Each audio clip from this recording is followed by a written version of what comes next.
اس کے بجائے میرا بیان حلفی لے لیں۔ میری ضمانت ہے کہ میاں نواز شریف 6 سے 8 ہفتے میں واپس آئیں گے۔ تو اب ایک تو شہباز شریف سے یہ کہا گیا ہے کہ آپ اپنی ذمہ داری پر وہ تازہ ترین میڈیکل رپورٹس وہاں سے منگوائیں لندن سے، اور دوسرا آپ کے خلاف ہم توہین عدالت کی کارروائی کے لیے لاہور ہائی کورٹ جائیں گے، کیونکہ لاہور ہائی کورٹ نے از خود تو آپ کو نہیں بلایا۔ اور یہاں بہت اہم بات یہ بھی ہے کہ 7 ارب روپے کا جو شورٹی بانڈ وفاق نے مانگا تھا میاں نواز شریف سے، شریف فیملی سے، اس شرط کو تو لاہور ہائی کورٹ نے اڑا دیا تھا، لیکن بعد میں صرف 50 روپے کے ایک سٹیمپ پیپر پر میاں نواز شریف کو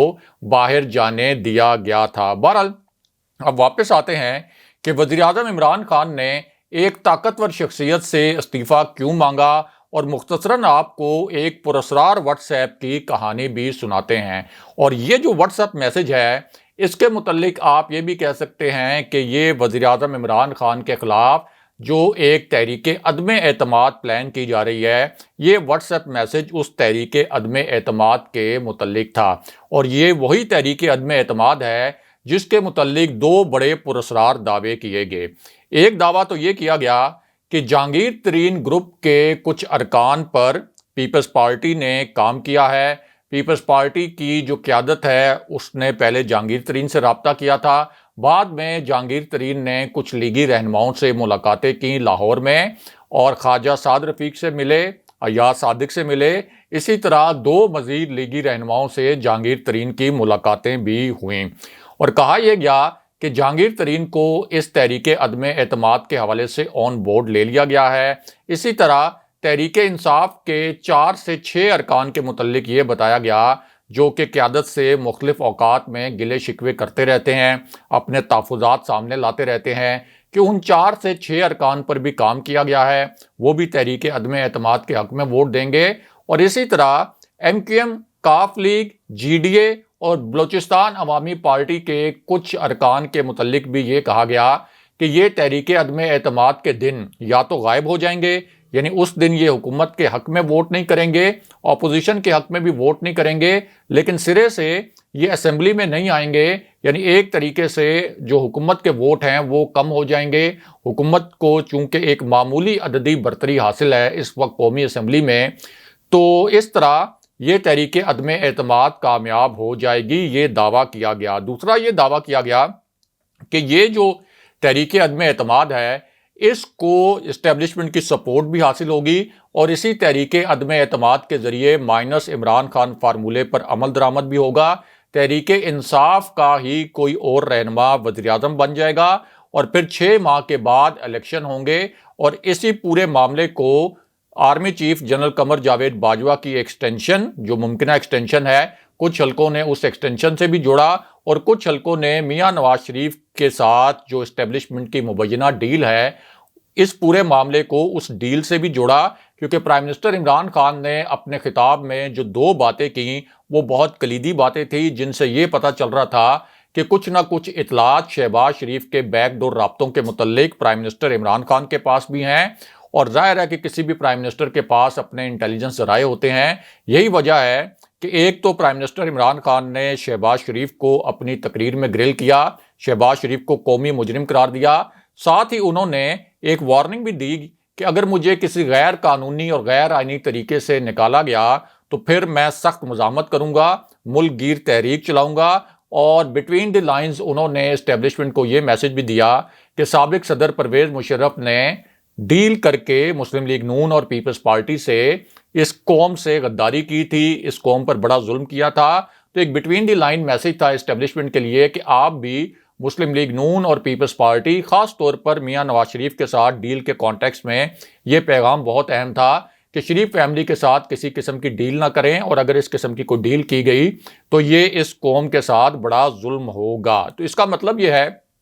کہ حکومت کے پاس اور پرائم منسٹر کے پاس بھی کچھ نہ کچھ ایسی اطلاعات موجود ہیں، ٹھوس اطلاعات، کہ شریف فیملی جو ہے وہ کوئی نہ کوئی ڈیل کرنے کی کوشش کر رہی ہے اسٹیبلشمنٹ کے ساتھ۔ اور فواد چودھری اور شیخ رشید کے سٹیٹمنٹ اگر آپ اٹھائیں جس میں انہوں نے کہا کہ 4 لوگ اسٹیبلشمنٹ سے ملنے گئے تھے، اسٹیبلشمنٹ کے افسران سے ملنے گئے تھے، پھر شہباز گل کا جو سٹیٹمنٹ تھا وہ بھی بڑا اہم تھا تو اس سے یہ پتہ چلتا ہے کہ حکومت کے پاس یہ ٹھوس معلومات ہیں کہ شہباز شریف کی راولپنڈی میں کس قسم کی سرگرمیاں رہی ہیں، وہ کس قسم کے رابطے کر رہے ہیں۔ اب اسی پوری صورتحال میں یہ جو تحریک عدم اعتماد ہے، اس کے متعلق دعویٰ مسلم لیگ نون کی جانب سے یہ کیا گیا کہ اس کو اسٹیبلشمنٹ کی سپورٹ حاصل ہوگی، پیپلز پارٹی کی جانب سے بھی اسی قسم کے دعوے کیے گئے، اور جو پی ڈی ایم کا پلیٹ فارم ہے وہاں سے اس طرح کی خبریں بھی جان بوجھ کر پلانٹ کروائی گئیں اور لیک کروائی گئیں۔ اب یہ جو پورا پس منظر ہے اس کو آپ ذرا ذہن میں رکھیں، اور آپ کو اب ایک واٹس ایپ میسج کی کہانی سناتے ہیں۔ یہ جو واٹس ایپ میسج ہے یہ لندن سے کیا گیا اور میاں نواز شریف کی جانب سے کیا گیا، اور یہ واٹس ایپ میسج تحریک عدم اعتماد کے متعلق ہی تھا، اور 15 کے قریب جو مسلم لیگ نون کے ارکان قومی اسمبلی ہیں اور مسلم لیگ نون کے جو مرکزی رہنما ہیں ان کو یہ واٹس ایپ میسج کیا گیا، اور ان سے پوچھا گیا کہ آپ بتائیں کہ تحریک عدم اعتماد کے لیے اس وقت نمبر گیم کیا ہے، ہم جب تحریک عدم اعتماد لے کے آئیں گے تو ہمارے پاس کیا نمبر ہوں گے، کون سی اتحادی جماعتیں ہیں، وہ کون سے ارکان ہیں جن کے اوپر پیپلز پارٹی نے یا مسلم لیگ نون نے کام کیا ہے جو کہ تحریک عدم اعتماد کے حق میں ووٹ دیں گے اور مائنس عمران خان فارمولے کو سپورٹ کریں گے۔ اب اس حوالے سے ہماری جو مسلم لیگ نون کے ذرائع سے بات ہوئی، انہوں نے اس واٹس ایپ میسج کی تصدیق کی، ساتھ یہ بھی بتایا کہ تحریک عدم اعتماد کے حوالے سے جو سیاسی جوڑ توڑ ہے، جو نمبر گیم ہے، اس حوالے سے میاں نواز شریف نے ان 15 رہنماؤں سے پوچھا تھا کہ اس تحریک عدم اعتماد کے متعلق مجھے اصل نمبر گیم بتائی جائے، کیونکہ یہ تحریک عدم اعتماد اگر ناکام ہو گئی تو پھر پرائم منسٹر زیادہ مضبوط ہو کر ابھریں گے۔ ساتھ ہی میاں نواز شریف یہ بھی چاہتے تھے کہ اس تحریک عدم اعتماد کے نتیجے میں اگر پرائم منسٹر عمران خان کی حکومت جاتی ہے تو اس کے بعد ارلی الیکشن ہو، یعنی الیکشن 2023 میں نہ ہو بلکہ 2022 کے ستمبر یا اکتوبر میں یہ الیکشن ہو جائیں۔ لیکن ہوا کیا؟ ہوا یہ کہ نون لیگ کے ذرائع خود یہ کہہ رہے ہیں کہ ان رہنماؤں نے یہ فیڈ بیک دیا میاں نواز شریف کو جوابی واٹس ایپ میں کہ ہمارے پاس اس وقت تحریک عدم اعتماد کے لیے نمبر پورے نہیں ہیں، پیپلز پارٹی نے صرف سیاسی سٹیٹمنٹ دیے، سیاسی پوائنٹ سکورنگ کی، ہم نے رابطے کر لیے جہانگیر ترین گروپ کے ارکان سے لیکن ہمیں وہاں سے کوئی پازیٹیو فیڈ بیک نہیں ملا، انہوں نے تحریک عدم اعتماد کے حق میں ووٹ دینے سے صاف انکار کر دیا۔ ہم نے تحریک انصاف کے ناراض ارکان کم سے کم 6 ارکان کے متعلق بتایا گیا کہ ان سے بھی رابطہ کیا لیکن وہ بھی اس تحریک عدم اعتماد کے حق میں ووٹ دینے کے لیے تیار نہیں ہے، اور نہ ہی حکومت کی کوئی اتحادی جماعت ایسی ہے جس کے ارکان تحریک عدم اعتماد کے موقع پر غائب ہونے کے لیے یا تحریک عدم اعتماد کے حق میں ووٹ دینے کے لیے تیار ہیں۔ تو اس طرح میاں نواز شریف کو یہ میسج دیا گیا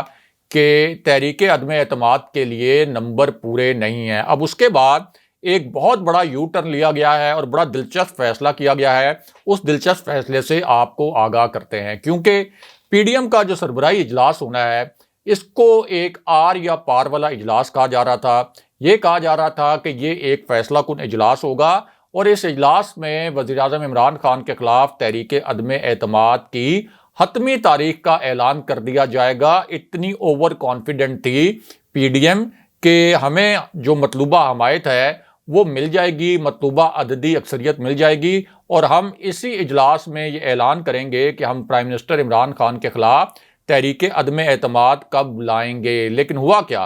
ہوا یہ کہ جس وقت میاں نواز شریف کو یہ فیڈ بیک ملا اپنے رہنماؤں کی جانب سے کہ ہمارے پاس نمبر پورے نہیں ہیں، پھر مولانا فضل الرحمان سے رابطہ کیا گیا۔ مولانا فضل الرحمان کو بھی بتایا گیا کہ پیپلز پارٹی نے ایک مرتبہ پھر سیاسی پوائنٹ سکورنگ کے لیے یہ جھوٹ بولا تھا اور نمبر گیم اس وقت پوری نہیں ہے۔ تو اب ہمارے ذرائع کا یہ کہنا ہے کہ یہ جو پی ڈی ایم کا اجلاس ہے اس میں تحریک عدم اعتماد کی تاریخ کا اعلان نہیں کیا جائے گا، اور ذرائع کا کہنا ہے کہ اس اجلاس کے اختتام پر جو پریس کانفرنس ہونی ہے اس پریس کانفرنس میں یہ کہا جائے گا کہ پہلے مرحلے میں اسپیکر قومی اسمبلی اور چیئرمین سینٹ کے خلاف تحریک عدم اعتماد ہم لانے کی کوشش کریں گے، اس کے لیے سفارشات بنائیں گے اور تجاویز جو ہیں وہ سامنے لے کے آئیں گے، اور اسٹیئرنگ کمیٹی کو یہ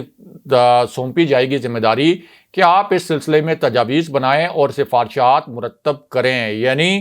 اب جو ہے یہ تحریک عدم اعتماد والا معاملہ ٹل گیا ہے نمبر پورے نہ ہونے کی وجہ سے، اور اب یہ جو بات کی جا رہی ہے کہ اسپیکر قومی اسمبلی کے خلاف تحریک عدم اعتماد کے لیے سفارشات مرتب کی جائیں، یہ بھی فیس سیونگ کے لیے کی جا رہی ہے۔ نہ تو اسپیکر قومی اسمبلی کے خلاف تحریک عدم اعتماد کامیاب ہو سکتی ہے اور نہ ہی چیئرمین سینٹ کے خلاف، اور اگر تحریک عدم اعتماد اسپیکر قومی اسمبلی کے خلاف کامیاب نہیں ہوگی تو ظاہر ہے کہ جو اپوزیشن ہے وہ کسی بھی صورت پرائم منسٹر عمران خان کے خلاف تحریک عدم اعتماد لانے کی غلطی نہیں کرے گی۔ بہرحال اب بات کرتے ہیں کہ وزیر اعظم عمران خان نے ایک اہم شخصیت سے استعفیٰ کیوں لیا اور اس شخصیت کے استعفے کے پیچھے اصل کہانی کیا ہے۔ تو معاملہ یہ ہے کہ وزیر اعظم عمران خان نے پچھلے کوئی 4 ہفتے میں 3-4 ایسے اجلاس چیئر کیے جن میں شہباز شریف کے کیسز کا بطور خاص ذکر ہوا، اور پرائم منسٹر عمران خان کو شہباز شریف کے جو کیسز ہیں ان پر پریزنٹیشنز بھی دی گئیں، بریفنگز بھی دی گئیں، اور یہ شہباز شریف کے کیسز کے متعلق جو شواہد پرائم منسٹر عمران خان کے سامنے رکھے گئے، اس کے بعد پرائم منسٹر کا کہنا تھا کہ یہ تو اوپن اینڈ شٹ کیسز ہیں اور اس پر شہباز شریف کو اب تک سزا ہو جانی چاہیے تھی۔ اسی وجہ سے انہوں نے اپنے خطاب میں بھی یہ کہا تھا کہ عدلیہ کو اس ملک پر رحم کرنا چاہیے اور اس طرح کے جو میگا کرپشن کیسز ہیں ان کو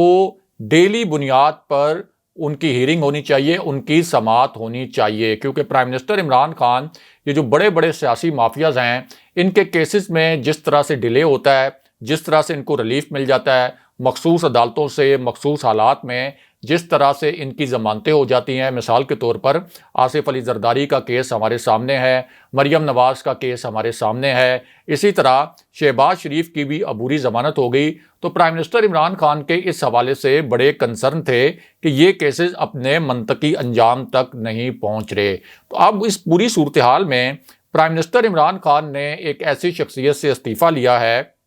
جس نے میاں نواز شریف کی واپسی کے حوالے سے بھی بڑا تیزی سے بڑے فعال طریقے سے کام کیا تھا۔ اسی شخصیت نے میاں نواز شریف کے گرد گھیرا تنگ کروایا لندن سے، ان کے ویزے میں توسیع کی درخواست بھی رد ہوئی اور شہباز شریف کو بھی ناکوں چنے چبوائے اسی شخصیت نے، اور شہباز شریف کے خلاف جو ٹیٹیز والا کیس بنا اس پر بہت انویسٹیگیشن کی گئی، بہت محنت کی گئی، اور جو جعلی ٹرانزیکشن والا کیس تھا جو کہ ایف آئی اے نے بنایا تھا جس میں 16 ارب روپے کی منی لانڈرنگ کے ناقابل تردید شواہد موجود تھے، وہ بھی اسی شخصیت نے سپروائز کیا تھا، لیکن یہ کیس بھی منطقی انجام تک نہیں پہنچ سکا کیونکہ ظاہر ہے کہ یہ جو شخصیت ہے اور ان کے ساتھ جو تحقیقاتی ٹیمیں تھیں وہ صرف شواہد اکٹھے کر سکتی تھیں، آگے جو فیصلہ کرنا تھا وہ تو عدالتوں نے کرنا تھا۔ اب یہ جو شخصیت جس کا ہم نے آپ سے ذکر کیا پرائم منسٹر عمران خان کے بڑے قریب تھی، بڑی بااثر شخصیت تھی، بہت طاقتور شخصیت مانا جاتا تھا،